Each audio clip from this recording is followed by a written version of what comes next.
Produire la santé ensemble, c'est quoi?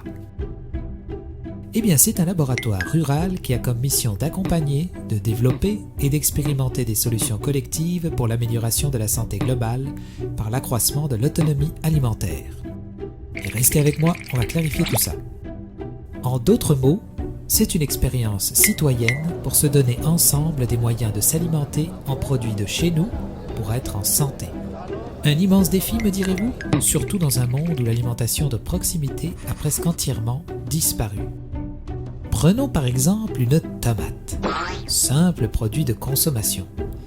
Aujourd'hui, une tomate achetée en Gaspésie peut venir d'Israël ou des États-Unis. Elle contient plusieurs pesticides et autres engrais chimiques, a été cueillie verte pour ensuite parcourir des milliers de kilomètres et enfin se retrouver sur l'étalage de votre épicerie, et ce, toute l'année. Face à ce paradigme, deux personnes, deux femmes en particulier, Isabelle et Isabelle, ont élaboré un plan stratégique pour essayer de contrer ce problème. Une bonne dose d'idées et de motivation et une belle alliance avec la coopérative de consommation de Percé leur ont permis de réunir des partenaires clés qui vont devenir les piliers de ce projet. Et c'est à partir de là qu'est né Produire la santé ensemble, communément appelé PSE. Mais revenons à notre tomate.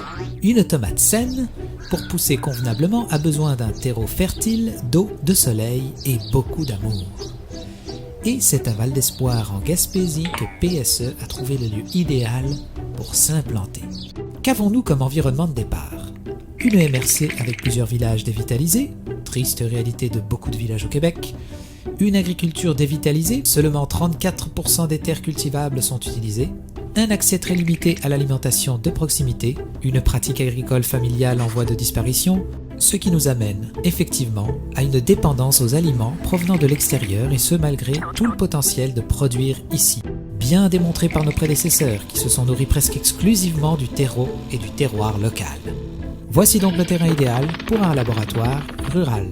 Mais comme ingrédient de base, nous avons aussi Val d'Espoir et son passé agricole important, les villages ouverts à recevoir des projets et des nouveaux arrivants, des partenaires impliqués physiquement et économiquement, de belles communautés remplies de personnes dévouées de leur énergie et de leur temps.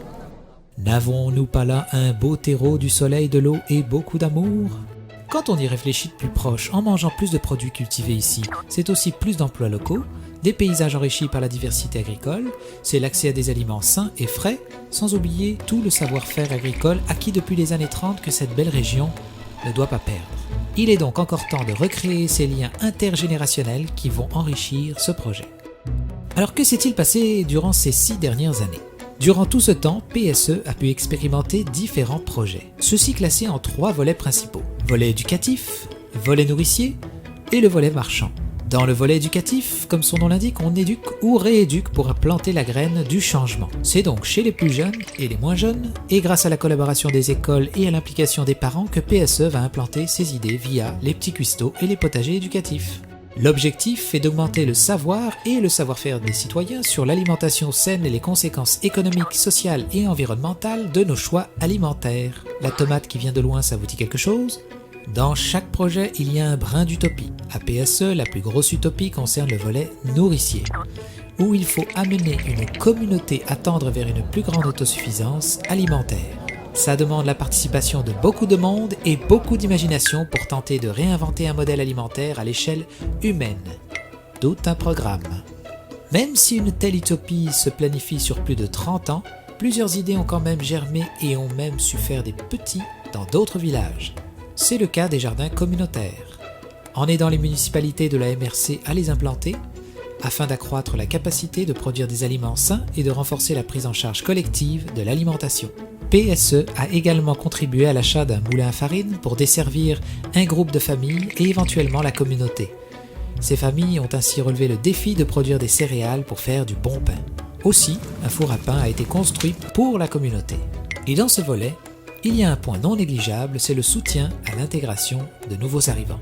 Et oui, car pour faire pousser nos tomates, il va falloir de l'aide. Et c'est donc tout un village qui a ouvert ses bras à plusieurs familles venues s'installer dans le secteur, attirées entre autres par les projets de PSE. Le volet marchand, lui, cherche à soutenir les producteurs agricoles pour que leurs produits soient plus accessibles. L'objectif est de créer des circuits courts entre la production et votre assiette. moins il y a de distance entre vous et le producteur, mieux se portera l'environnement. Et plus vous serez en contact direct avec celui qui produit vos aliments. Vous savez d'où vient la tomate, comment elle a poussé, qui lui a donné son amour, et elle vous fait du bien quand vous la dégustez. Finalement, on s'aperçoit que le volet marchand contient un peu d'éducatif, et l'éducatif du nourricier, mais aussi le nourricier du marchand. Enfin, comme vous pouvez le constater, chaque volet contient en lui un peu des autres volets. Imaginez en plus tous les autres projets qui peuvent naître en 6 ans de laboratoire. Toutes ces idées ont créé des imprévus positifs comme le café culturel qui lui a fait naître le marché de Noël pour son financement et les activités du café du village. Tout cela grâce à la participation citoyenne, à la volonté de créer et de revitaliser. Mais PSE, c'est aussi 1 million de dollars investis dans la communauté depuis 6 ans, une quinzaine d'emplois créés et une centaine de bénévoles dans les écoles et les jardins, plus de 100 000 dollars investis dans les projets et environ 90 000 dollars en banque pour la pérennité.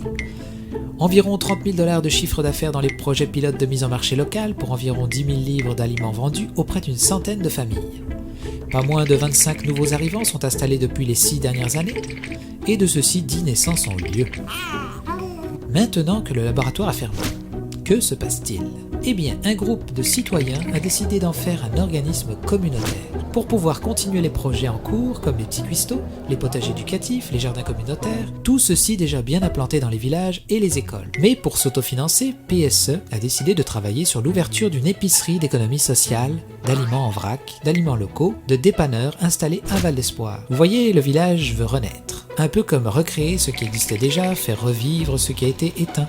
C'est comme un cycle qui ne fait que se répéter, c'est le cycle alimentaire qui bat au rythme des saisons et dont l'homme a toujours su se plier. La graine qui a été plantée il y a 6 ans par PSE ne fait que germer et c'est à nous, citoyens, partenaires, enfants, de prendre le relais, de continuer à y apporter un terreau riche de l'eau, du soleil, pour qu'au final nous soyons fiers d'y récolter de belles tomates fraîches qui ont poussé dans nos jardins.